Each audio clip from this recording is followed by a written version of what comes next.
गगनसदृशं मेघवर्णं शुभांगं लक्ष्मीकान्तं कमलनयने योगिभिर्ध्यानगम्यं वन्दे विष्णुं भवभयहरं सर्वलोकैकनाथं यं ब्रह्मा वरुणेन्द्र रुद्रमरुतस्तुन्वन्ति दिव्यैस्तवैर्वेदैः साङ्गपदक्रमोपनिषदैर्गायन्ति यं सामगाः ध्यानावस्थिततद्गतेन मनसा पश्यन्ति यं योगिनो यस्यान्तन्न विदुःसुरासुरगणा देवाय तस्मै नमः देवाय तस्मै नमः देवाय तस्मै नमः अखण्डमण्डलाकारं व्याप्तं येन चराचरं तत्पदं दर्शितं येन तस्मै श्री गुरवे नमः। गुरुर्ब्रह्मा गुरुर्विष्णु गुरुर्देवो महेश्वरा गुरुसाक्षात् परब्रह्म तस्मै श्री गुरवे नमः। ब्रह्मानन्दं परमसुखदं केवलं ज्ञानमूर्तिं द्वन्द्वातीतं गगनसदृशं तत्त्वमस्यादिलक्ष्यम् एकं नित्यं विमलमचलं सर्वधिः साक्षिभूतं भावातीतं त्रिगुणरहितं सद्गुरुं तं नमामि। भगवान परमात्म्याला वंदन, देवकी पुत्र श्रीकृष्णाला वंदन, गुरुदेव दत्तात्रयांना वंदन आणि उपस्थित संत सज्जन श्रोत्यांना वंदन। आज आपण दत्त संप्रदायातील सच्चिदानंद सद्गुरू वासुदेवानंद सरस्वती म्हणजेच बाबा महाराज सहस्रबुद्धे यांचं चरित्र बघणार। बाबा महाराज सहस्रबुद्धे पुण्यातल्या लोकांना मला वाटतं परिचित आहेत। बरेच लोक फर्ग्युसन कॉलेज जवळच्या त्यांच्या मठात जाताही असतात, त्यांचं चरित्र आपण बघणार आहोत। हे सच्चिदानंद सद्गुरू वासुदेवानंद सरस्वती म्हणजेच बाबा महाराज सहस्रबुद्धे ते अक्कलकोट निवासी स्वामी समर्थांनीच घेतलेला तो अवतार होता। कारण त्यांचे ते शिष्य बिडकर महाराज त्यांचा जो स्वरूप संप्रदाय ते पुढे नेण्यासाठी अक्कलकोट स्वामींनी हा अवतार घेतला बाबा महाराजांचा। आणि त्याबद्दल त्यांचे सत्शिष्य जे आहेत दिगंबरदास महाराज त्यांनी म्हटलंय, दरेचा कागद करोनिया येत मेरू लेखणी प्रत योजियेला सागराची शाई करोनिया सारी लेखन अवनीवरी मांडिले। इतकं त्यांचं चरित्र असं आहे की धरित्रीचं त्यांना कागद करून ते चरित्र त्यांनी लिहिलेलं आहे। आता हे बाबा महाराजां सहस्रबुद्धे हे सुद्धा आपल्याला माहिती आहे बिडकर महाराजांचे शिष्य आणि ते सुद्धा लोकविन्मुख असं जीवन जगलेले आहेत। म्हणजे जीवनातले सगळे क्लेश सहन करताना सुद्धा ते अखंड स्वरूपावस्थेतच असायचे आणि अशी त्यांची उच्च पारमार्थिक योग्यता ओळखूनच बिडकर महाराजांनी त्यांना रावसाहेब माझा मोतीदाणा असं ते म्हणत असत यांच्याबद्दल। आता हे श्री वासुदेवानंद सरस्वती बाबा महाराजांची परंपरा काय होती तर अद्वैत तत्वज्ञानाधिष्ठित जो स्वरूप संप्रदाय तो मुळात निर्गुणोपासक, पण सगुण उपासना त्यांना मान्य होती म्हणूनच सगुणातून प्रारंभ करून निर्गुणापर्यंत कसं पोचायचं याचं मार्गदर्शन करणारा हा स्वरूप संप्रदाय। आणि मग तो आदिगुरु शंकर मग श्री विष्णू ब्रह्मदेव या देवांच्याकडून ही परंपरा वशिष्ठ पराशर व्यास शुकदेव या ऋषी परंपरेपर्यंत आली होती। आणि मग पुढे आपल्याला इतिहासातली ज्यावर नावं माहिती आहेत गोविंदपाद जगद्गुरु शंकराचार्य विद्यारण्य स्वामी श्रीकृष्ण सरस्वती नरसिंह सरस्वतींच्या पर्यंत आले। आणि नरसिंह सरस्वती म्हणजे पण स्वामी समर्थ म्हणजे साक्षात दत्तात्रयांचाच अवतार होते। त्यामुळे स्वरूप संप्रदायाची ती शाखा नंतर दत्त संप्रदाय म्हणून ओळखली जाऊ लागली। आणि मग स्वामी समर्थांच्याकडून ती बाबा महाराज ते बिडकर महाराज यांच्याकडून ती बाबा महाराज सहस्रबुद्धे म्हणजे वासुदेवानंद सरस्वती यांच्यापर्यंत आली। आता इथे एक गोष्ट स्पष्ट करायची, आपल्या सगळ्यांना वासुदेवानंद सरस्वती माहिती आहे, पण वासुदेवानंद सरस्वती म्हणजे टेंबे स्वामी महाराज ते वासुदेवानंद आहेत। आणि आज आपण ज्यांचं चरित्र बघतोय ते वासुदेवानंद त आणि द असा तो फरक आहे। वासुदेवानंद सरस्वती आहेत म्हणजे बाबा महाराजांच्यावर जेव्हा बिडकर महाराजांनी पूर्ण कृपा केली त्यावेळी दत्तगुरु तिथे साक्षात प्रगट झाले आणि त्यांनी चतुर्थाश्रमाचा म्हणजे संन्यासाश्रमाचा बोध करणारं नाव बाबा महाराज सहस्रबुद्ध्यांना दिलं आणि ते म्हणजे वासुदेवानंद सरस्वती। तर हे असे वासुदेवा सरस्वतींची परंपरा शुभशंकरांच्या पासून सुरू झालेली आपण बघितली। तर त्यांचं मूळ आडनाव होतं गणपुले. मूळ आडनाव गणपुले होते आणि त्यांचं पूर्वज कोकणात रत्नागिरीच्या जवळ कोथवडे नावाचं गाव आहे, त्या गावातले होते. पण पुढे त्यांचे पूर्वज चिपळूणच्या परशुराम देवस्थानाला येऊन राहिले आणि तिथे ते देवस्थानाच्या सेवेत होते. पण पुढे तिथे एक सिद्धी नावाचा हापशी आला. हापशी सरदारांनी तिथे त्यांना त्रास द्यायला सुरुवात केली. तेव्हा ते सोडून परत आपल्या कोथवडे या गावी आले आणि त्यांनी कोथवडे या गावाचा विकास करायला सुरुवात केली. त्यांनी गावाची उत्तम व्यवस्था केली. वसूल ते कार्यक्षमतेने गोळा करून सरकारी कार्यालयात भरायला लागले. नंतर त्यांनी अनेक तिथे बलुतेदार आणले, त्यांना तिथे बसवलं आणि त्या गावाचा पूर्णपणे विकास केला. आणि अतिशय बुद्धिमान असल्यामुळे त्या गणपुले घराण्याला सहस्त्रबुद्धे हे बुद्धिवाचक नाव मिळालं. आणि मग हे बाबा महाराजांचे पूर्वज महादेव भट्ट गणपुले असे होते आणि ते कुटुंब मग आता सहस्त्रबुद्धे नावाने ओळखलं जायला लागलं. ते कोथवडे गावातल्या घामेले या वाडीत राहत होतं. तिथे त्यांनी एक शंकराचं मंदिर बांधलं आणि गाव संपन्न करण्यासाठी त्यांनी खूप परिश्रम घेतले.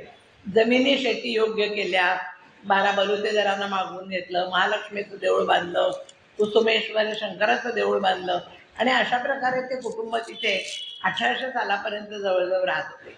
नंतर या बाबांच्या खापर पणजोबांनी म्हणजे बाळाजी विश्व सहस्त्रबुद्ध्यांनी ते कोथवडे गाव सोडलं आणि इचलकरंजी गावात म्हणजे संस्थानात तासगाव येथे त्यांनी स्थलांतर करून ते राहायला लागले.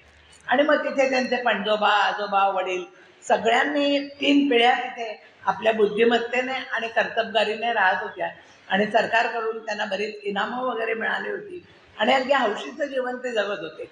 घोड्यावरून रपेट करायची, पतंग उडवायचे, असं म्हणजे एकीकडे बुद्धिमत्ता होती, दुसरीकडे हौशीने जगायचं पण होतं, असं जीवन ते जगत होते. आणि त्या विठ्ठलपंतांचा मुलगा नारायणराव हे म्हणजे ते वडील बाबा महाराजांचे ते सब ओव्हरसिअर या हुद्द्यावर काम करत होते आणि त्यांचं लक्ष्मीबाई यांच्याशी लग्न झालं आणि मग ते नारायणराव आणि लक्ष्मीबाई यांचा चिरंजीव म्हणजे बाबा महाराज सहस्त्रबुद्धे उपासनेने पावन झालेलं असं ते पुण्यसंचय केलेलं कुळ होतं. म्हणून त्या कुळात अक्कलकोट स्वामींनीच जन्म घेतलेला होता बाबा महाराजांच्या नावाने. 14 नोव्हेंबर 1883 कार्तिक पौर्णिमेचा त्यांचा जन्म आहे. त्यांनी का घेतला दत्तात्रयांनी जन्म, तर रामानंद बिडकर महाराजांची परंपरा त्यांना पुढे चालवण्यासाठी सशिष्य हवा होता म्हणून त्यांनी हा जन्म घेतलेला आहे. आणि त्याच्याबद्दल दिगंबरदास म्हणतात, अवतरला दत्त स्वये धरुणी मानवी स्वरूप त्या काळी, वर्षिती सुमने सुरवर हरिवरी मोदे असंख्य त्यावेळी. आणि मग त्यांच्या जन्माने सगळ्यांना आनंद झाला. त्यांचं नाव रामचंद्र असं ठेवलं आणि त्यांच्या वडिलांच्या सतत बदल्या होत होत्या. ते ओव्हरसिअर होते. हुबळीला त्यांची बदली झाली. त्यामुळे या महाराजांचं शिक्षण 5व्या वर्षापर्यंत कन्नड भाषेत झालं, कानडीतनं झालं. आणि त्यांच्या बालपणी एक विलक्षण गोष्ट घडली होती. ते 5 वर्षाचे असताना त्या प्रांतात एक शिवयोगी सिद्धारूढ स्वामी होते. ते त्यांना भेटले आणि त्यांनी एक रुद्राक्षांची माळ त्यांच्या गळ्यात घातली. ती अशी होती की ती साध्या दृष्टीनं दिसत नव्हती, फक्त योगी लोकांना दिसेल अशीच ती माळ होती. आणि ती माळ बाबांच्या गळ्यात घालून ते म्हणाले की जो कोणी ही माळ पाहू शकेल तो तुझा नियत गुरु असतील, ते तुझे गुरु असतील. आता बाबांचं शिक्षण कानडीतनं झालं, पण त्या सतत बदल्यांच्यामुळे काही शिक्षण मराठीत झालं, काही इंग्रजीत झालं. सतत बदल्या होत असल्यामुळे मग ते वडिलांच्या ऐवजी आपल्या मोठ्या भावाकडे शिक्षणाला राहिले मुंबईला. आणि मग त्या ज्येष्ठ बंधूंना पण एक मुलगा होता, तो साधारण यांच्याच वयाचा होता. पूर्वी काका आणि पुतणे एका वयाचे असायचे, तसे ते होते. आणि त्या दोघांच्याकडे घरातल्या देवांची पूजा करण्याचं काम सोपवलेलं होतं. तो जो पुतण्या होता त्यांचा, त्याची तो 5 मिनिटात पूजा करायचा आणि या बाबा महाराजांना मात्र पूजा करायला 1 तास लागायचा. तेव्हा त्यांची वहिनी म्हणाली, अरे हा मुलगा 5 मिनिटात करतो आणि तू 1 तास काय करत असतोस? तेव्हा बाबांनी 8व्या वर्षी उत्तर दिलं की अगं वहिनी, ते देव आहेत ना, ते माझ्याशी बोलतात, पूजा करताना माझ्याशी गप्पा गोष्टी करतात, मला म्हणतात माझी नीट चांगली पूजा कर बरं का, म्हणून मला वेळ लागतो पूजेला. मग त्याच्यावर वहिनी म्हणाली, तुझ्याशी बरे देव देव बोलतात, आमच्याशी नाही कधी आजपर्यंत बोलले ते. तर बाबा म्हणाले, ते मला काय ठाऊक, तुझ्याशी का बोलत नाही तर माझ्याशी का बोलतात. असं त्यांचं देवाशी नातं लहानपणापासूनच जडलेलं होतं. मग त्या वयातही बाबा बाहेर जाताना ना घरातल्या देवाला नमस्कार करून झाल्यावर मोठ्या भाऊ बहिणीला नमस्कार करायचे. इतकंच काय, रस्त्यात दिसणाऱ्या सगळ्यांना ते नमस्कार करायचे. त्यांना ओळख लागत नसे. इतकंच काय ते निर्जीव वस्तूंना सुद्धा नमस्कार करायचे, कारण जगाच्या दृष्टीने हा वंदन भक्तीचा अतिरेक होता. त्यामुळे त्यांना वेडा बंडू असं म्हटलं जायचं. आणि मग पुढे त्यांच्या बंधूंची बदली ठाण्याला झाली, तेव्हा त्यांची बाबांची शाळेचं शिक्षण पूर्ण झालं, मॅट्रिकची परीक्षा झाली आणि ते विल्सन कॉलेजमध्ये मुंबईच्या शिक्षण घ्यायला लागले. तेव्हाच त्यांचे वामनराव भागवत या मित्राशी ओळख झाली आणि ते वामनराव भागवत हे बिडकर महाराजांचे शिष्य होते पुण्यातल्या. त्यामुळे ते बाबा महाराज एकदा मुंबईहून पुण्याला नंतर आले विल्सन कॉलेजमधनं आणि इथे इंजिनिअरिंग कॉलेजमध्ये त्यांनी ॲडमिशन घेतली. त्यावेळेला त्यांची डिग्री LCE होती, म्हणजे आजच्या काळातली BE अशी होती. आणि ते त्या मित्राबरोबर, भागवत नावाच्या मित्राबरोबर ते एकदा बाबा बिडकर महाराजांच्या दर्शनाला गेले. आणि त्यावेळेला बिडकर महाराजांनी आधी त्यांच्या शिक्षणाबद्दल थोडीशी नापसंती व्यक्त केली, काय इंग्रजी शिकतोयस एवढं. पण मग काही म्हणाले नाही, आता घेतलायस ते तू शिक्षण इंजिनिअरिंगचं पूर्ण कर, मग तुला काय अध्यात्माचा अभ्यास करायचा तर कर. आणि मग बिडकर महाराजांची भेट झाल्यापासून त्यांची ईश्वर भक्ती अधिक तीव्र झाली, त्यांचं वैराग्य वाढलं, काही गोष्टींचा म्हणजे महत्त्व संपलं, ते रोजच्या व्यवहाराला काही महत्त्वच देईना, इंजिनिअरिंगच्या अभ्यासाकडे त्यांचं दुर्लक्ष व्हायला लागलं. आणि त्याच वेळात त्यांच्यावर कौटुंबिक संकटही कोसळली. त्यांचा सांभाळ करणाऱ्या ज्येष्ठ बंधू जे होते त्यांचं निधन झालं. 2 वर्षांनी त्यांच्या वडिलांचं निधन झालं. आणि या 2 अपघातांच्यामुळे ते अधिकाधिक जास्त काळ सद्गुरूंच्या सहवासात घालवायला लागले. अभ्यास जवळजवळ त्यांनी सोडूनच दिला होता. मग त्यांच्या आईला काळजी वाटायला लागली, पण बिडकर महाराजांनी त्यांना दिलासा दिला, तुम्ही काळजी करू नका, माझे त्याच्यावर लक्ष आहे, तो चांगल्या गुणांनी नक्कीच उत्तीर्ण होईल आणि इंजिनियर होईलच. मग पुढे बाबांची इंजिनिअरिंगची परीक्षा झाली, सगळे पेपर झाले. शेवटचा पेपर सुरू असताना त्यांना निरोप मिळाला की त्यांची आई आजारी आहे. ती तेव्हा जुन्नरला आपल्या मुलीकडे गेली होती. तेव्हा ते जुन्नरला अगदी गेले, पण त्यांची काही आईशी भेट होऊ शकली नाही. आणि आता बाबा मात्र पूर्णपणे पोरके असे झाले. एक सद्गुरू हेच छत्र त्यांना उरलं होतं. परीक्षेचा रिझल्ट लागला, परीक्षा झालेलीच होती, ते इंजिनियर झाले. वर्षभर फारसा अभ्यास न करता ते इंजिनियर झाले. त्यांना PWDमध्ये नोकरी लागली आणि त्या नोकरीत मग त्यांची महाड, नागोठणा, पेण अशा अनेक ठिकाणी त्यांची बदली होत होती. पण ते दर सुट्टीला पुण्यात येऊन बिडकर महाराजांचं दर्शन घेतल्याशिवाय जात नसत. त्यांची ती ओढ इतकी होती की त्याच्यासाठी ते अनेक मैल चालायचे रेल्वे गाठण्याकरता, पण ते दर्शन घेतल्याशिवाय त्यांचा शनिवार रविवार गेला नाही. असे ते जवळजवळ 6-7 वर्ष नित्यनेमाने येत होते, सद्गुरूंची सेवा करत होते. एकदा सद्गुरूंनी स्वतःहून त्यांना बोलवून घेतलं आणि आपला हात त्यांच्या मस्तकावर ठेवून त्यांना स्वरूप दर्शन घडवलं. आणि सद्गुरूंना ते म्हणाले, रावसाहेबा, आजपासून आम्ही तुम्हाला परमनंट केला बरं, म्हणजे अध्यात्मात परमनंट केला. मग बाबांचं देहभान हरपलं, ते ब्रह्मस्वरूपात अगदी एकरूप झाले. आतापर्यंत बिडकर महाराजांचे अनेक शिष्य होते, त्यांची सद्गुरूंच्या बद्दल निष्ठाही होती, पण बाबांसारखा शिष्य त्यांना मिळाला नव्हता. ते नेहमी म्हणायचे बिडकर महाराज की आमचा उपदेश वेड लावून घेण्याचा आहे, पण परमार्थात वेडा व्हायला कोणीच तयार नसतं, पण ते वेड मात्र तू पूर्णपणे लावून घेतलेला आहेस. आणि मग सद्गुरूंनी त्यांना उपदेश दिला, अनुग्रह केला. त्याच्यानंतर ते कधीच लौकिक जीवनात रमले नाहीत. आणि मग त्यांनी जेव्हा पूर्ण कृपा केली, गुरुपदेश केला, तेव्हाच दत्तात्रय तिथे प्रगट झाले. आणि त्यांना मी पहिल्यांदा सांगितलं तसं वासुदेवानंत सरस्वती हे नाव दत्तात्रयांनी त्यांना दिलं. मग त्यांची बदली त्यांची होतच होती, वेंगुर्ला, धारवाड, अखंडपणे सद्गुरूच्या ध्यानात. ऐहिक जीवनाकडे अजिबात लक्ष नाही. पगार आला की सगळ्याच्या सगळा ते आपल्या स्वयंपाकाच्या हातात द्यायचे आणि काय महिनाभर तो चालवेल ते खायचे. तेव्हा त्यांच्या बहिणीच्या मनात विचार आला की आता यांचा विवाह करून दिला पाहिजे.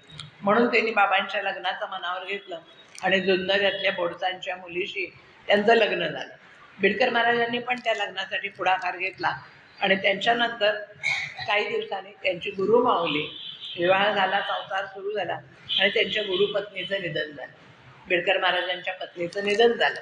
तेव्हा आईसाहेबांचं निधन झाल्यावर श्री बाबा इतके दुःखी झाले की त्यांनी सद्गुरूंच्या जवळ हट्टच धरला की मला आईसाहेबांना भेटायचे. सद्गुरूंनी त्यांची समजूत घातली की ती आता निघून गेली आहे, तिला कसं भेटणार, पण त्यांचा काही समजूत पटेना. तेव्हा तो शिष्याचा हट्ट बिडकर महाराजांना पुरवावा लागला. आणि मग सगळ्यांची जेवणं झाल्यावर स्वयंपाकघरात 3 पानं मांडली गेली. त्याच्यावर सद्गुरू बिडकर महाराज आपले बाबा सहस्रबुद्धे आणि तिसऱ्या पानावर स्वतः आईचे परत सदेह होऊन तिथे येऊन बसल्या आणि मग ते आपल्या पत्नीला म्हणाले बिडकर महाराज, अहो तुमचा हा वेडा मुलगा तुमच्याशिवाय जेवणार नाही म्हटलोय, तुम्हाला भेटण्यासाठी हटून बसलाय. तेव्हा त्या तिथे आल्या, त्याने स्वतः बाबांना भरवलं आणि मग त्यांची समजूत घातली. त्यांना खूप उपदेश केला की सद्गुरूंची पूर्ण कृपा झालेल्या तुझ्यासारख्यांनी हे मायेत गुरफटणं आता शोभत नाही. शरीर हे आत्म्याचं आवरण आहे, ते कधीतरी गळून पडणारच. तेव्हा तुझ्या आत्मस्वरूपी जे अविनाश तत्व आहे त्याच्यावर लक्ष केंद्रित कर आणि त्याच्यात रममाण होऊन राहणं हाच खरा धर्म आहे, तो तू चाल. आणि मग तो आईसाहेबांचा उपदेश बाबा महाराज सहस्रबुद्ध्यांनी शेवटपर्यंत पाळला आणि ते आत्मस्वरूपात लीन राहूनच आपला लौकिक व्यवहार चालवत असत. मग बाबांच्या अनेक ठिकाणी बदल्या होत होत्या PWDत असल्यामुळे, रत्नागिरी, पेण, महान, पनवेल. पण त्या सगळ्या काळात ते विधेयी अवस्थेतच होते आणि लोकांनी त्यांचा खूप गैरफायदाही घेतला. त्यामुळे त्यांच्यावर अनेक संकटही आली. पण सद्गुरूंची कृपा असल्यामुळे ती संकटं टळत होती. आणि इंग्रज जे अधिकारी होते ते त्यांच्यावर अत्यंत खुश असायचे. ते म्हणायचे, आम्हाला इंजिनिअरिंगबद्दल कोणती अडचण आली तर आम्ही रावसाहेब सहस्रबुद्ध्यांना विचारतो, कारण ते फार बुद्धिमान आहे आणि इंजिनिअरिंगच्या शास्त्रामधले जाणकार आहे, अशी त्यांची वाखाणणी ते इंग्रज अधिकारी करायचे. कुठल्याही गावात असले तरी ते रविवारी पुण्यात येऊन बिडकर महाराजांचं दर्शन घ्यायचेच आणि परत जाण्याचं मात्र नाव काढायचं नाही सोमवारी. तेव्हा त्या सद्गुरूंनाच त्यांना परत पाठवायला लागायचं. असे ते त्यांचे सद्गुरूंना अगदी 1913 पर्यंत ते भेटत राहिले आणि त्यांच्या सद्गुरूंचं 1913 ते त्यांचे सद्गुरू अनंतात विलीन झाले. त्याच्यानंतरही बाबा महाराज गुरु देहधारी असताना ज्या ओढीने यायचे त्या ओढीने त्यांच्या समाधीस्थानी यायचे आणि ते पुण्यतिथीला यायचे, आईसाहेबांच्या पुण्यतिथीला यायचे. असं पुण्यात येणं त्यांनी काही सोडलं नाही. ते मुंबईला राहून मग नोकरी करत होते, विधेयी अवस्थेत होते. त्यावेळी विधेयी अवस्थेत म्हणजे येताना ऑफिसमधून येताना खाऊ यायचा, वाट्यातल्या सगळ्या मुलांना खाऊन टाकायचा, भिकाऱ्यांना मुक्तपणाने पैसे द्यायचे. इतकंच काय, एकदा त्यांनी पगार झाल्यावर आपल्या खिशातलं पगाराचं सगळं पाकिट एका भिकाऱ्याला देऊन टाकलं. हे जेव्हा त्यांच्या वरिष्ठांना समजलं तेव्हा ते पगार त्यांच्या पत्नीकडे द्यायला लागले आणि असा त्यांचा संसार चाललेला होता. मग त्यांची द्वेष करणारी खूप मंडळी होती. मग त्यांचं खरं खोटं अर्ज पाठवायचे वरिष्ठांच्याकडे, निष्कारण छळ मांडला होता. पण इंग्रज अधिकारी त्यांच्यावर खुश होते, कारण त्यांचं कामच तसं होतं. ते स्वकर्तव्याशी एकनिष्ठ होते, त्यांचा खरेपणा त्यांच्या वरिष्ठांना पटलेला होता आणि त्यांच्या कामकाजात ते अतिशय तत्पर होते.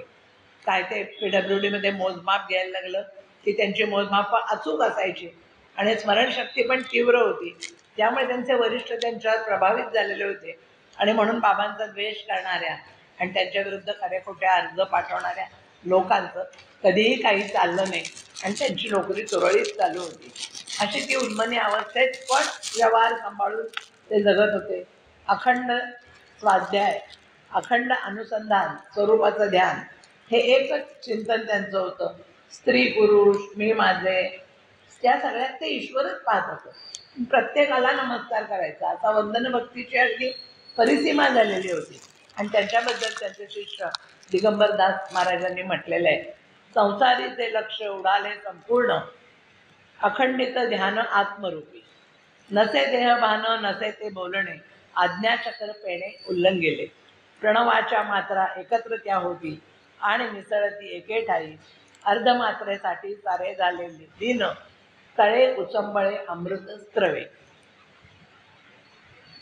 शेखी सहस्र दळ झाले जीवन, गेले मी तू पण हारोपणी, मी तू ऐक्या आले दुजे पण गेले, विश्व धवळले ब्रह्मानंदे, प्रकृती पुरुष निमाला पसारा, देहभाव खरा मावळला, देहीचा असोनी जाळले विदेही, वृत्ती ब्रह्माठाई लीन झाले, ऐसे सामरस्य होऊन या ठेले संपूर्ण विराले बाह्यभान. बाह्यभान संपूर्ण विराले अशा अवस्थेत ते राहत होते. पण पत्नीचं काय, या विधेयी माणसाला सांभाळणं त्यांच्या पत्नीला किती अवघड गेलं असेल. एक पगार हातात मिळत होता एवढंच काही तिच्या दृष्टीने चांगली गोष्ट होती. पण हे मात्र विधेयी अवस्थेत ते सगळ्यांना नमस्कार करत सुटायचे, पैसे वाटत सुटायचे.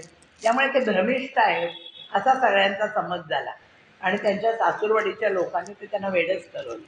त्या पत्नीच्या माहेरच्या लोकांनी आणि त्यांचे मेवणे नारायणराव बोडत यांनी त्यांना येरोड्याच्या मेंटल हॉस्पिटलमध्ये दाखल केलं त्यांच्या त्या. आणि मग पण तिथे डॉक्टरने अनेक तपासण्या केल्या, पण त्यांना वेडेपणाचं एकही चिन्ह तिथे आढळलं नाही. तेव्हा त्या डॉक्टरांनी सांगितलं की यांना कुठचाही मनोविकार झालेला नाही आहे, फक्त यांच्या अंगी तीव्र विरक्ती आहे. ते वेडे नाही आहेत, तर ते तत्त्वज्ञ आहेत. त्यामुळे त्या सगळ्या डॉक्टरकडून ते तिथे राहत असताना त्यांना अत्यंत आदराची वागणूक मिळायची, की एवढे मोठे तत्त्वज्ञ असल्यामुळे सर्वांच्या मनात त्यांच्याबद्दल पूज्य भावनाच होती. इकडे त्या हॉस्पिटलमध्ये असतानाच त्यांची पत्नी प्रसूत होऊन त्यांना कन्यारत्न झालं आणि त्या मग मुंबईला एकटी कुठे राहायचं म्हणून सगळे आवरावर करून मुलीला घेऊन जुन्नरला आपल्या माहेरी गेल्या. मग पुढे बाबांचे जे गुरुबंधू होते डॉक्टर नेरोकेकर, बाबांचे लहानपणापासूनचे स्नेही भागवत, एक गुप्ते म्हणून सज्जज होते, बाबांचे बंधू हरिभाऊ, या सगळ्यांनी खटपट करून त्यांना त्या मनोरुग्णालयातून म्हणजे मुक्त करवलं आणि आपल्या घरी आणलं. मग ते काही दिवस जुन्नरला राहिले आणि परत नोकरीला येऊन हजर झाले. पण या सगळ्यामुळे त्यांची वृत्ती मात्र होती तशीच राहिली, विधेयीच वृत्ती. आणि मग सगळ्या मित्रांना वाटलं अशा परिस्थितीत त्यांनी नोकरी करणं आता काही बरोबर होणार नाही त्या विधेयी अवस्थेत, म्हणून त्यांनी त्यांना सुचवलं की तुम्ही म्हणजे मुदतपूर्व निवृत्तीसाठी अर्ज करा. आणि मग त्यांनी तो अर्ज केला. खरं म्हणजे तो अर्ज केल्यावर निवृत्ती मंजूर व्हायला खूप कटकटी येतात म्हणजे सरकारी कार्यालयात. पण त्यांचे वरिष्ठ अधिकारी त्यांच्यावर इतके खुश होते की त्या युरोपियन अधिकाऱ्यांनीच सर्व गोष्टी जातीने स्वतः केल्या आणि श्री बाबांना मुदतपूर्व निवृत्ती आणि पेन्शन या दोन्ही गोष्टी मंजूर झाल्या आणि त्यांचा एक पाश जो होता नोकरीचा तो सुटला. आणि त्या आनंदात मग काय ते बाबा मुंबई सोडून पुण्यात सद्गुरूंच्या घराजवळ येऊन राहिले, बिडकर महाराजांच्या मठाजवळ पुण्यात येऊन राहिले. तिथेच त्यांनी मुक्काम केला. बिडकर महाराजांच्या मठाजवळ भिडेवाडा, तिथे त्यांनी 3 वर्ष राहिले. त्याच्यानंतर तिथून जवळ असलेला धुमाळवाडा, तिथे ते कायमचे राहिले. 36 नारायणपेठ हा त्यांचा त्यावेळेला पत्ता होता. मला वाटतं नारायणपेठेतली मंडळी ना तो माहिती आहे. मग तिथे असताना सुद्धा ते अखंड आत्मस्वरूपातच दंग असायचे. जे जे भेटे भूत ते ते मानिजे भगवंत, अशा वृत्तीनेच ते सगळ्यांशी वागायचे. दिसेल त्याला नमस्कार करायचे. आणि मग ते मठात चालणाऱ्या प्रत्येक कार्यक्रमाला मात्र उपस्थित असायचे. म्हणजे घर जवळ असलं तरी त्यांचा मुक्काम बिडकर महाराजांच्या मठातच असायचा. आणि मग त्याच वेळेला त्यांना एक शिष्य भेटला, रत्नागिरीच्या जवळच्या कोमेंडी गावातले गणेश विठ्ठल जोशी, म्हणजे नंतर त्यांना दिगंबरदास महाराज म्हणायला लागले. ते त्या बिडकर महाराज मठात आले. त्यांना संप्रदायाचा आता पुढे वाढवायचं होतं आणि मग ते संप्रदायाच्या दृष्टीने अत्यंत महत्त्वाची घटना घडली की ते आले आणि तिथे बसून ते एकदा रामगीता वाचत होते. तेव्हा बिडकर म्हणजे यांना वाटलं की हाच आता आपला उत्तराधिकारी आहे, म्हणून त्यांनी ते उत्तराधिकाऱ्याचं काम त्याच्यावर सोपवलं. स्वरूप संप्रदायाचा उपदेश त्यांना केला आणि आपणासारखे करीती तत्काळ याप्रमाणे त्यांच्यावर पूर्ण अनुग्रह करून त्यांना सद्गुरुपदाचा अधिकारी बाबा महाराजांनी केलं. त्या अखंड चिंतनात मग्न होते. त्या मुलीचं शिक्षण, लग्न, सगळी जबाबदारी त्या पत्नीवरच होती. त्यांनी लग्नासाठी सुद्धा तिच्या काही केलं नाही. उलट त्यावेळेला तर सगळ्या नातेवाईकांना पत्र पाठवायचे की मला 10,000 रुपयाचं कर्ज आहे, ते तुम्ही कोणतरी फेडा. मग अशा परिस्थितीत कोण नातेवाईक त्यांच्या मुलीच्या लग्नाचं मनावर घेईल? मग यांचं 10,000 रुपये कर्ज फेडा आणि मुलीच्या लग्नाचं बघा. मग त्यांची पत्नी सीताबाईच एकट्याने सगळी त्यांनी स्थळं शोधली, माणसांची जमवाजमव केली आणि तोपर्यंत समाजात श्री बाबा वेडे आहेत हाच समज झालेला होता. त्यामुळे त्यांना स्थळं पण मिळेना. चांगली स्थळं हातातनं जायला लागली. पण अखेर वर्ध्याचे जे खरे वकील होते त्यांच्याशी त्यांचं लग्न ठरलं आणि मग बाबा महाराज तेव्हा सुद्धा विधेयी अवस्थेतच होते. त्यामुळे देवदेवक वगैरे सगळं कार्य बाबांच्या भावांनीच पार पाडलं होतं. आता मुलीचं लग्न झाल्यावर बाबांच्या पत्नी हळूहळू क्षीण व्हायला लागल्या. जे आयुष्यभर त्यांनी कष्ट उपसलेले होते, उच्च विद्याविभूषित त्या काळचा इंजिनियर पती लाभून सुद्धा त्यांना म्हणजे असं प्रपंचासाठी त्यांना मात्र परिश्रमच करायला लागले होते. पण कसलीही कुरकुर न करता त्या बाबांच्याकडे येणाऱ्या सर्व भक्तांचं जेवणखाणं वगैरे बघायच्या. पण त्या कष्टाने त्या अखेर आजारी पडल्या आणि 1945मध्ये त्यांचं निधन झालं. बाबांचा गृहस्थाश्रम संपला. नोकरीचा पाश सुटलेलाच होता, आता संसाराचाही पाश सुटला आणि बाबांनी आता तीर्थयात्रा करण्याचं मनावर घेतलं. मग पत्नीच्या निधनानंतर आता ते पूर्णपणे निष्प्रपंच झाले होते आणि मग ते दरवर्षी कुठल्या ना कुठल्या यात्रेला जायला लागले. प्रत्येक यात्रेत काही ना काहीतरी महत्त्वाचे प्रसंग घडलेले आहेत, ते त्यांच्या भक्तांनी सांगून ठेवलेले आहेत. एकदा ते अक्कलकोट, गाणगापूर, पंढरपूर इथे गेले होते. तेव्हा त्यांनी श्री स्वामी समर्थ आणि आपण स्वतः यांच्यात अभेद कसा आहे ते एकत्र दोघांचं हे करून त्यांच्या चक्षुंच्या पुढे ते दोघं एक झालेले दाखवून तो त्याने त्यांच्यातला अभेद दाखवला, म्हणजे स्वामी समर्थ आणि स्वतःला. नंतर गाणगापूर येथे गेले होते तेव्हा त्यांनी एका शिष्याला नदीतून दगडाचा एक मारुती काढून दिला, कारण तो मारुतीचा भक्त होता.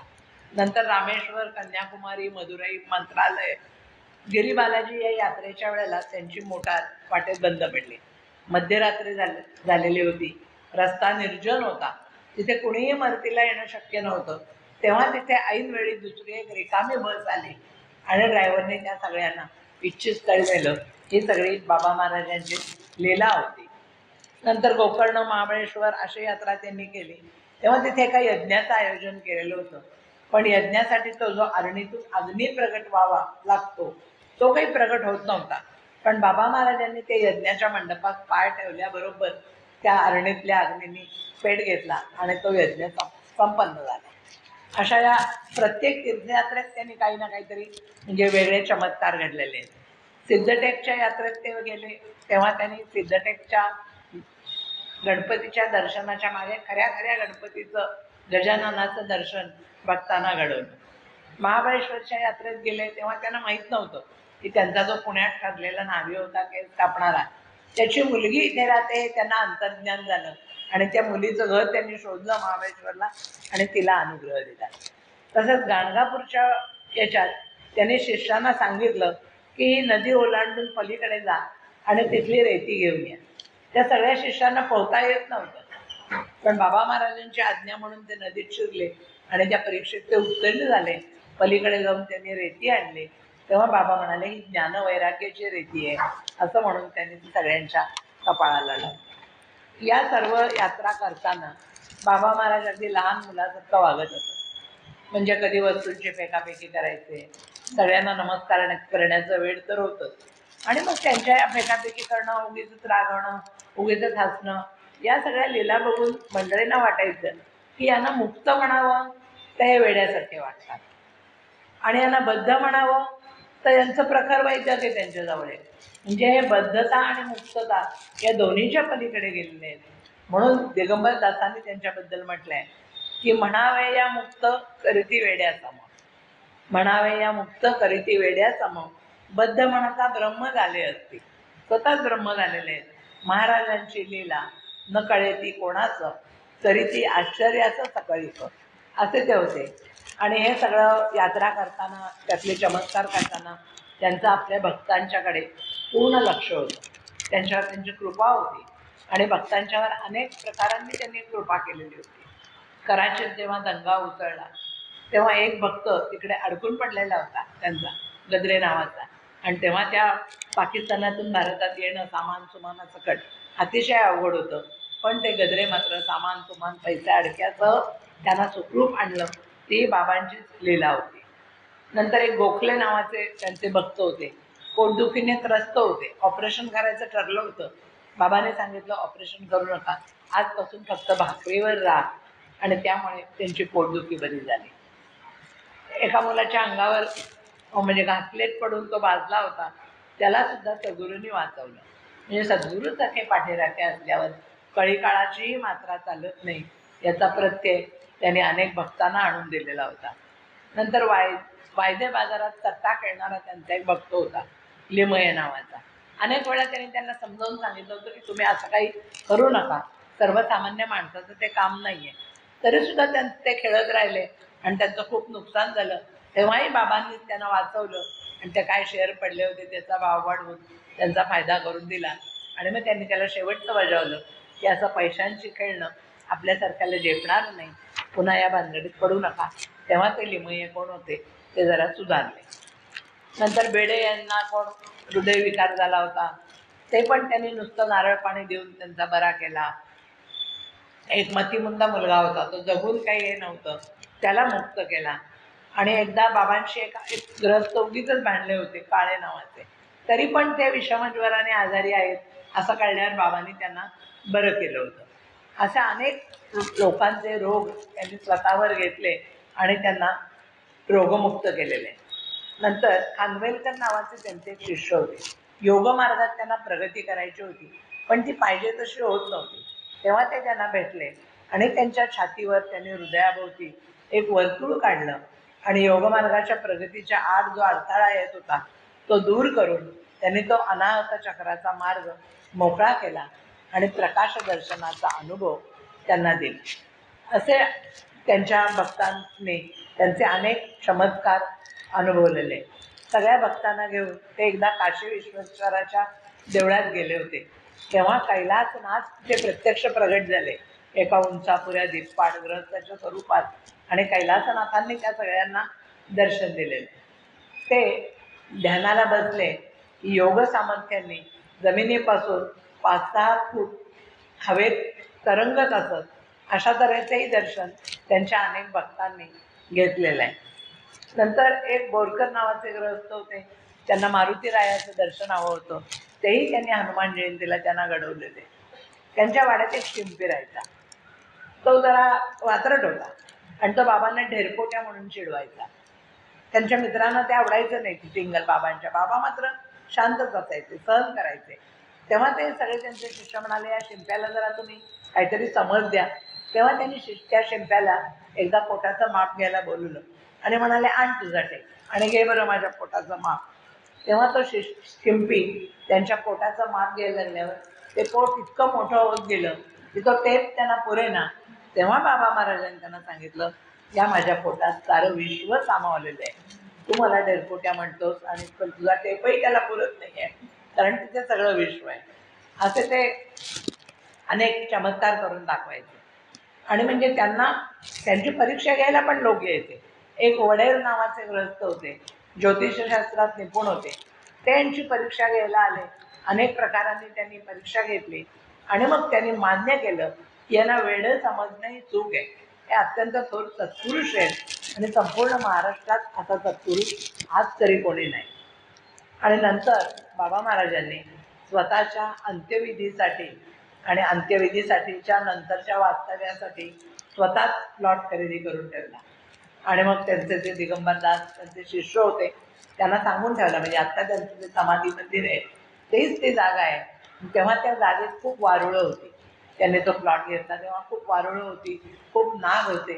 पण त्यांना बाबांनी त्या नागांना आज्ञा केली की तुम्ही इथून निघून जा, आणि सगळेचे सगळे नाग एकापाठोपाठ एक तिथनं निघून गेले. एकदा बाबा श्रीशैलच्या यात्रेत गेले होते आणि ते एका दगडावर एक पाय मांडीवर एक पाय खाली जोडलेला, अशी जी आपल्याला साईबाबांची जी म्हणजे पोज माहिती आहे तसं बसले होते. तेव्हा त्यांच्या शिष्याला वाटलं की आपण यांचे छायाचित्र काढावे, म्हणून त्यांनी त्यांची बरीच छायाचित्र काढली. पण नंतर त्यांनी स्टुडिओत जाऊन जेव्हा ते फिल्म काढले तेव्हा बाबांचा फोटो कुठेही आला नव्हता, फक्त आजूबाजूचा परिसरच आला होता. तेव्हा बाबा हसले आणि त्यांनी आपल्या खोलीतून त्या साईबाबांच्या पोजमध्ये स्वतःचे फोटो काढून त्या फोटो काढणाऱ्या याला दिले. म्हणजे ते फोटो आले आणि ते त्यांच्याजवळच गेलेले होते. आता परोपकार ह्या बाबांचा स्वभाव होतो. ते ज्या धुमाळवाड्यात राहत होते तेव्हा तिथल्या मालकांच्या मुलाचं लग्न होतं. तेव्हा त्या धुमाळांनी बाबांच्या मीटरवरून हे घेतलं, वीज घेतली आणि विजेची रोषणाई अनेक दिवस चालू ठेवली.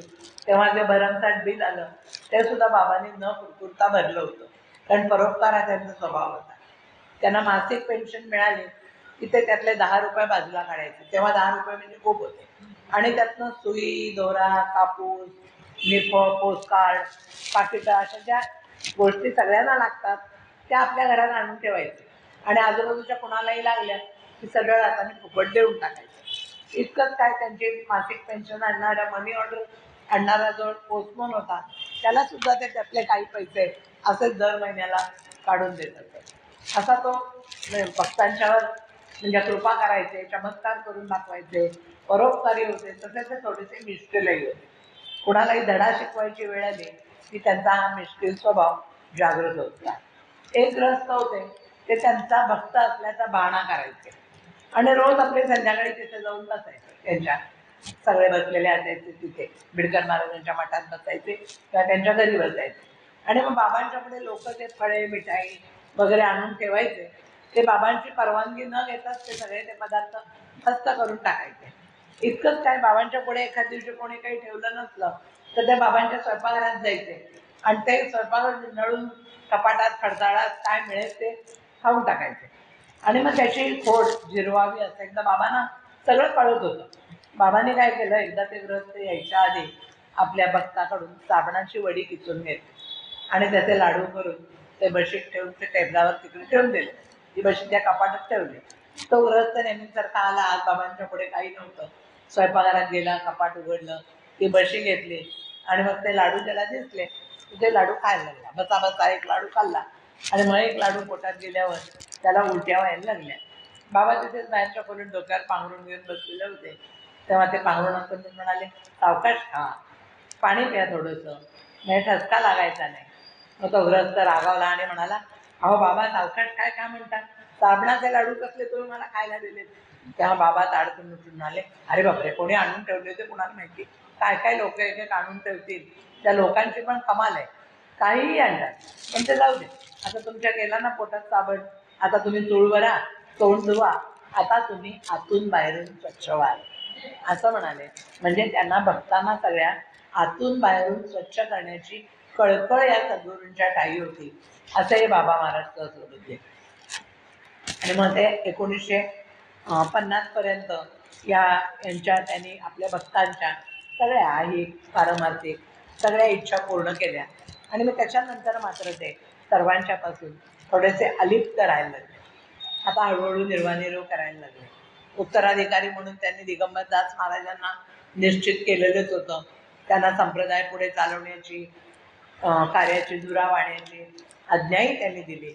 मग त्यांच्या गळ्यात त्यांनी गुलाबाचा हार घातला, गुलाबाच्या फुलांच्या. स्वतःची जी जपमाळ होती ती त्यांना दिली, आपल्या स्वतःच्या खडावा त्यांना दिल्या आणि त्यांच्या सद्गुरूंनी त्यांना जी अंगठी दिली होती ती त्यांनी आता दिगंबरदासांना दिली. आणि त्यांनी दिगंबरदासांच्या देहात जणू काही ते स्वतः संक्रमित झालेले होते. आणि त्याच वेळी ते म्हणाले की मी आता समाधी घेणार आहे. पण तेव्हा दिगंबरदासांनी त्यांना विनंती केली की थोडा काळ तरी पुढे ढकला तुमचा समाधीचा विचार, अशी त्यांनी विनंती केली. आणि मग त्यांनी 1 वर्षासाठी तो विचार आपला पुढे ढकलला समाधी घेण्याचा. आणि मग त्यांनी ठरवलं की 1 वर्षांनी अयोध्येला जाऊन तिथल्या सरयू नदीत आपला देह विसर्जित करायचा, असं त्यांनी ठरवलं. पण त्याच्या आधी त्यांनी बऱ्याच 1 वर्षभर परत तीर्थयात्रा केल्या. अक्कलकोट, गाणगापूर, हैदराबाद, जगन्नाथपुरी, गया, प्रयाग, काशी सर्व ठिकाणी प्रवास केला. सगळ्या देवतांची दर्शनं घेतली आणि ठरल्याप्रमाणे ते अयोध्येत सरयू नदीत देह विसर्जन करायला तिथे गेले. पण त्यावेळेला तिथे खोल पाणीच नव्हतं, समाधी घेणे इतकं पाणी तिथे नव्हतं. त्यामुळे त्यांनी तो बेत रहित केला आणि ते परत पुण्याला आले. येताना त्यांनी आग्रा, मथुरा, वृंदावनला गेले. गोपाळकृष्णांच्या भूमीचं दर्शन घेतलं. पुण्यात वाटेत येताना ती मुलगी त्यांची वरल्याची होती, निर्मला, जावई खरे, नातू, यांची भेट घेतली. ते नाशिकला गेले. नाशिकला पण बिडकर महाराजांचा एक मठ आहे, तिथे जाऊन त्यांनी दत्त जयंती साजरी केली. मग त्र्यंबकेश्वरी तिथे गेले. त्यांच्याबरोबर अनेक भक्त होते. तेव्हा ते भक्तांना कोणीतरी एक भेटलं आणि त्यांनी सांगितलं की हा जो ब्रह्मगिरी आणि निलांबा पर्वत आहे ना, त्याच्या पलीकडे एक सद्गुरू आहे, तर त्यांना तुम्ही भेटा. तेव्हा हे बाकीचे सगळे बरोबरची मंडळी त्या सद्गुरूंना भेटायला निघाली. तेव्हा त्यांना एक साधू भेटला वाटेत आणि तो त्यांना म्हणाला, सद्गुरू तुमच्याबरोबर सत्पुरुष आहे, त्यांना सोडून तुम्ही कुठे दुसऱ्या सद्गुरूंच्या शोधात निघाल्यात. तेव्हा त्या मंडळींना कळलं की आपण उगीच सगळीकडे भटकतोय, जवळचं सोडून लांबच्यांच्या नादी लागून तुम्ही काय मिळवणार आहात, असं त्या साधूने विचारलं. तेव्हा सगळ्यांच्या डोक्यात प्रकाश पडला. ती माणसं माघारी आली आणि जिथे बाबा थांबले होते तिथे येऊन त्यांना लोटांगण घातलं. मग ही अशी अयोध्येला जाऊन आलेली बाबांची यात्रा, तीर्थयात्रा, परत 3-4 महिन्यांनी ते परत आले. मग बाबा महाराजांच्या पुण्यतिथीला ते दरवर्षी उत्साहाने भाग घ्यायचे. पण आता मात्र त्यांची प्रकृती थोडीशी अस्वस्थ होती, त्यामुळे त्यांनी यावर्षी त्या उत्सवात काही भाग घेतला नाही. शारीरिक व्याधी अनेक जडलेल्या होत्या. बाबांची चित्तवृत्ती मात्र अत्यंत सुप्रसन्न असते. शारीरिक दुःख त्यांनी आपल्या रोजच्या उपदेशात कधीही कुठे जाणवू दिलं नाही. आणि 18 ऑगस्ट 1954 श्रावण वद्य चतुर्थी या दिवशी बाबांनी आपल्या भक्ताकरवी मोदी गणपतीला सहस्रावर्तन आणि अभिषेक केला, प्रसाद घेतला आणि मध्यरात्री ते आत्मस्वरूपात लीन झाले. पंचमहाभूतात्मक देहाचा त्याने स्वेच्छेने त्याग केला आणि ते त्या अव्यक्त परब्रह्माशी एकरूप झाले 1954 ऑगस्टमध्ये. मग दिगंबरदासांनी असं म्हटलंय, अनाथांचा नाथ दीनाचा कैवारी, सांता तोने स्वीकारी अनंतत्व, वासुदेवानंत सरस्वती नाही की ते गेले, भरोनी राहिले विश्वी साऱ्या. ते अनंतात विलीन झाले. मात्र त्यांनी एक आश्वासन दिलं होतं त्या दिगंबरदासांना की समाधी स्थानी राहीन मी नित्य, ऐसा वर सत्य दिलेला त्यांनी. किती दिवस राहीन? 1,000 वर्षे राहीन मी येत, कल्याण करीन सद्भक्तांचे, की मी 1000 वर्ष इथे राहीन. असे नृसिंह सरस्वती म्हणजेच अक्कलकोट स्वामींचा अवतार, स्वामी समर्थांचा अवतार, त्याने धर्माच्या ईश्वराच्या कार्यासाठी आणि आपल्या परमप्रिय शिष्यांचं शिष्य त्यांचा जो बिडकर महाराज त्यांचा स्वरूप संप्रदायाचा विस्तार करण्यासाठी हा अवतार घेतलेला होता. बिडकर महाराजांचा शिष्य म्हणून त्याने अवतार घेतलेला होता. साक्षात नृसिंह सरस्वती आणि अक्कलकोट स्वामींनी तो आता पूर्णत्वात पावलेला होता. आणि दत्तत्रयांचा हा अवतार आता अनंतात विलीन झाला होता, पण तो 1,000 वर्ष त्या समाधीस्थानात राहून भक्तांना उपदेश मात्र नक्कीच करणार होता. आता आपल्या भक्तांना उपदेश करण्यासाठी बाबा महाराजांनी कोणती ग्रंथरचना केली नाही वेगळी, पण त्यांचं नेहमीचं बोलणं हेच काहीतरी शिकवणारं असायचं. म्हणजे साधू संतांच्या बाबतीत जे म्हटलं जातं, सहज बोलणे हित उपदेश, असं त्यांचं सहज बोलणं हाच उपदेश असायचा. ते म्हणायचे, अहो सांगणारा असतो पण ते करणारा कोणी नसतो. आणि मग त्यांचं असं सांगणं होतं की गुरुवचनावर श्रद्धा ठेवा आणि मग श्रद्धेने अनुभव घ्या. तसं न करता नुसतं श्रवण केलं आणि गुरुवचनावर श्रद्धा नसली तर तुम्ही मनन कसं करणार? श्रद्धेशिवाय मनन होत नाही, निधिध्यास लागत नाही आणि निधिध्यासाशिवाय साधना परिपूर्ण होत नाही. मग हे सर्व चराचर जे आहे, सृष्टी आहे, सर्व जीवभाव आहे आणि जे आपापली नाती गोती व्यवहार आहे ते सगळं विद्यार्थ्यांनी योजून ठेवलंय. त्याच्याप्रमाणेच ते होतं. आपल्या जीवनातल्या सगळ्या गोष्टी विद्यार्थ्यांनी योजून ठेवल्याप्रमाणे होतात. म्हणून त्या घडताना पाहून भांबावून जाऊ नये. भांबावून जाऊ नये, त्याच्यात चांगलं काही घडलं तर त्याचा हर्ष मानू नये, वाईट काही घडलं तर त्याचा खेद मानू नये, आश्चर्यकारक काही घडलं तर त्याचा विस्मय मानू नये. जे काय घडायचे त्याप्रमाणे घडेल आणि जे काय घडेल ते स्वीकारायची मनाची बैठक तुम्ही कायम ठेवा. त्यांनी कुठला ग्रंथ लिहिला नाही, पण हा उपदेश ते सतत करत असत. ते वाघोलीकर नावाचा त्यांचा एक भक्त होता. उपासना कशी करावी याबद्दल ते त्यांना उपदेश करताना म्हणाले की आपण आधी आकाशात पाहावं, मग आरशात पाहावं आणि मग डोळे मिटून स्वतः बसावं. म्हणजे आधी परमात्मा स्वरूपात आत्मस्वरूप बघणं म्हणजे आकाशात पाहून आरशात बघणं आणि मग स्वस्वरूपात स्थित होणं, असं ते त्याचा अर्थ सांगत असत. एक त्यांचा शिष्य होता, तो कर्मठ होता, परत स्नान करायचा. तेव्हा त्यांनी त्याला उपदेश केला की ज्या देहाच्या आधाराने तुम्ही अनुष्ठान करणार तो देह तरी शिल्लक राहायला पाहिजे की नाही. पुन्हा स्नान करून तुम्हाला परमार्थ करता येणार आहे का? पुन्हा स्नान करणं हा परमार्थ नाही. तर मनाने शुद्ध व्हा आणि साधना करा. मग एका भक्ताला त्यांनी सगुण आणि निर्गुण हा त्यांना एकच आहे हे सांगायचं होतं. मग त्याला ते पटत नव्हतं. मग त्यांनी काय केलं, त्याला सांगितलं की शाडू, माती आणि पाणी एकत्र करून ठेव. ते दोन्ही त्यांनी एकत्र करून ठेवलं आणि मग बरेच दिवस झाले त्याला वाटलं होतं गणपती होईल. मग बाबा महाराजांनी त्या शाडू आणि मातीचा त्याला गणपती करून दाखवला आणि सांगितलं आतापर्यंत जो होतं ते निर्गुण होतं आणि हे मी आता जे केलंय ते सगुण आहे. तर ते सगुण आणि निर्गुण एकच आहे. ते शाडू, माती आणि पाणी हा गणपती, याच्यात काही फरक नाही आहे असं त्याला समजवलं की निर्गुण गणपती त्याच्यातच सगुणाचं रूप पाहायचं असतं. म्हणजे निर्गुणातच सगुण पाहायला त्यांनी शिकवलं होतं. ते नेहमी उपदेश करायचे की आकाशाकडे पहा आणि तारकांच्याकडे पहा. या त्यांच्या उपदेशामध्ये फिजिक्सचं तत्व त्यांनी स्पष्ट करून सांगितलं होतं की distant vision makes the eyes clear. आणि तुम्ही तारकांच्याकडे बघितलं की तुमची दृष्टी तीव्र होईल आणि तुम्हाला असं म्हणतात बघता येतील. कारण आकाशातले तारे हे ईश्वराच्याच तेजाचं प्रतीक आहे. आता ब्रह्म नावाचं जे सत्य आहे, ब्रह्म म्हणजे आकाश, आकाश म्हणजे अवकाश. आपल्याला काही एकदम अवकाश होता येणार नाही, आपल्याला एकदम ब्रह्म पाहता येणार नाही. म्हणून आधी जे जवळ दिसतंय विश्व ते पाहावं आणि मग ब्रह्माचं चिंतन करावं. आणि मग ते आणखीन एक सांगायचं आपल्या शिष्टानं की आपण अभ्यास करतो त्याचा गाजावाजा कोणीही दाखवू नये. परमार्थ ज्याच्या त्यानेच करायचा असतो. स्वतः नित्य अभ्यास करावा आणि एकदा अभ्यास मुरला की त्याची टिवटिव आपोआप बंद होते. जोपर्यंत तुमचा खरा अभ्यास नसतो तोपर्यंत तुमची टिवटिव चालू असते. आणि गुरुला किंवा सद्गुरूंना प्रश्नोत्तर करण्याच्या भानगडीत पडू नये, तिथे निष्ठा ठेवावी. कारण सद्गुरूंना आपण प्रश्नोत्तर करणं म्हणजे त्यांना शिणवण्यासारखं असतं.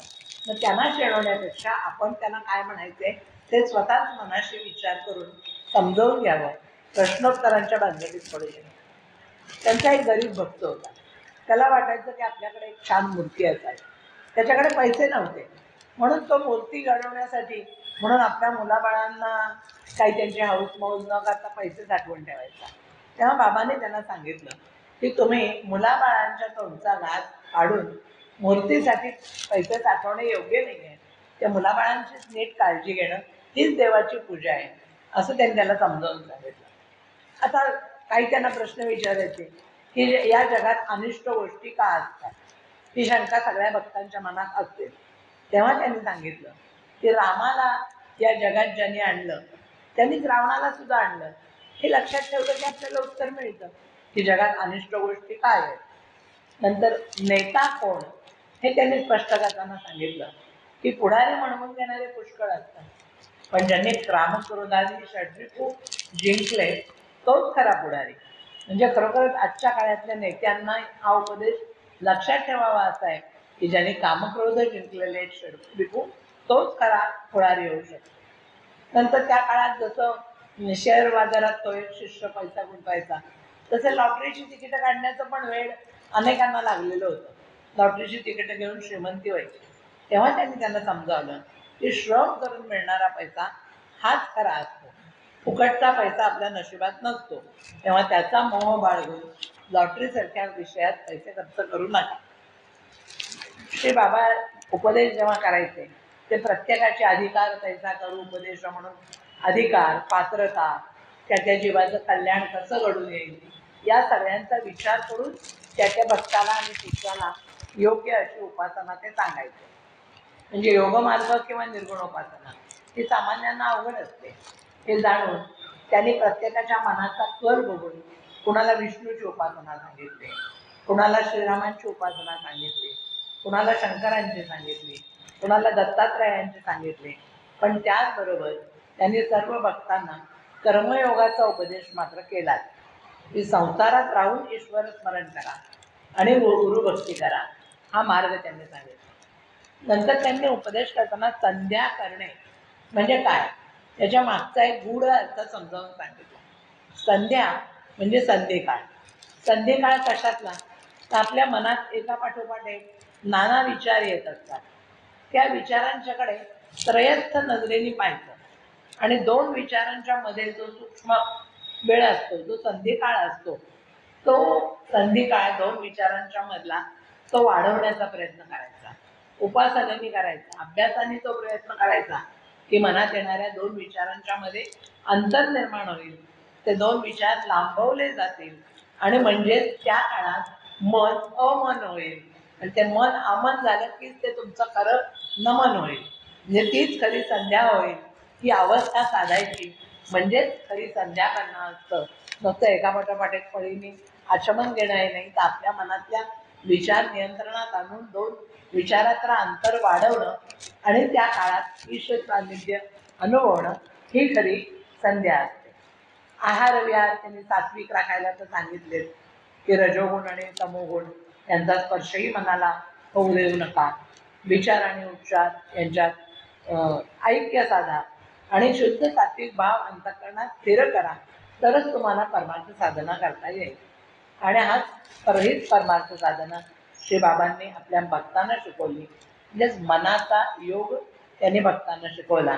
त्याच्याबद्दल दिगंबरदासांनी म्हटलंय, मुख्य तो सद्गुरू देवांचाही देव, आईचा दृढभाव धरणे मुख्य.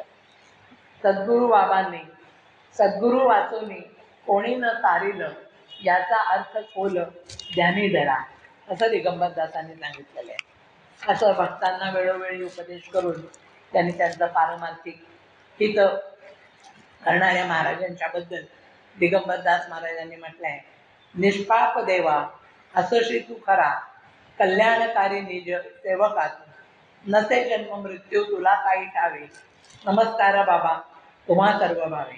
आता इथे दिगंबरदासांनी नसे जन्म मृत्यू तुम्हा काही ठावे असं का म्हटलंय? कारण त्यांनी अवतार समाप्तीपूर्वी सांगितलं होतं की मी इथे 1000 वर्ष राहणार आहे. त्याने त्यांना समाधी घेण्यापूर्वी विचारलं होतं दिगंबरदासांना, काय रे विठोबा, तू पुण्यात घर घेऊन मला सांभाळशील ना? आणि मग त्या समाधीस्थानात मी राहणार आहे. म्हणजे समाधीस्थानी राहीन मी नित्य, 1,000 वर्ष राहीन मी येत, कल्याण करील मदभक्तांचे, असं म्हणून त्याने दिगंबरदास महाराजांना सांगितलं होतं. त्याप्रमाणे दिगंबरदास महाराजांनी तिथे अग्निसंस्कार केले त्यांच्यावर, तिथे समाधी मंदिर उभारलं आणि आजही त्या समाधी मंदिरात बाबांना अपेक्षित असलेली सर्व धर्मकार्य तिथे सुरू आहेत. ते ईश्वरी शक्तीचे केंद्र बनून राहिलेलं आहे आणि बाबांनी दिलेल्या आश्वासनाप्रमाणे 1000 वर्ष ते तिथे राहणारच आहेत, अशी त्यांच्या सगळ्या भक्तांची श्रद्धा आहे. नंतर त्यांचे शिष्य दिगंबरदास यांचं सुद्धा 1989 मध्ये तिथे म्हणजे निधन झालं. पण तोपर्यंत त्यांनी ते कार्य सुरू केलं होतं, ते धार्मिक कार्य आणि त्यांचे सामाजिक सेवेचा प्रवाह तिथे आज सुद्धा अबाधितपणे सुरू आहे. आणि सहस्रबुद्धे महाराज आजही तिथे स्फूर्ती रूपाने ते तिथे आहेतच. म्हणून आपणही त्यांना दिगंबरदासांच्या शब्दात वंदन करूया आणि त्यांना दिगंबरदासांच्या शब्दात प्रार्थना करूया. सकळ जीवांची लागो हरिध्यान, सकळ जीवांची लागो हरिध्यान, करिताही जाण सेवा तुझी, दुष्टबुद्धी जीवा नुपजो कदापि, दुष्टबुद्धी जीवा नुपजो कदापि, राहो आत्मरूपी मन त्यांचे, राहो आत्मरूपी मन त्यांचे, संत सज्जनांचा घडोनी सांगात, सज्ज संतनांचा घडोनी सांगात, होवो जनहित निरंतर, रक्षी रक्षी आता सकळ विश्वासी, रक्षी रक्षी आता सकळ विश्वासी, नाशी अविद्येशी सकाळांच्या, नाशी अविद्येशी सकाळांच्या, दास वंदनिया चरणी लागत, दास वंदनिया चरणी मागत, वर हाची नित्य रामचंद्रा, वर हाची नित्य रामचंद्र. धन्यवाद.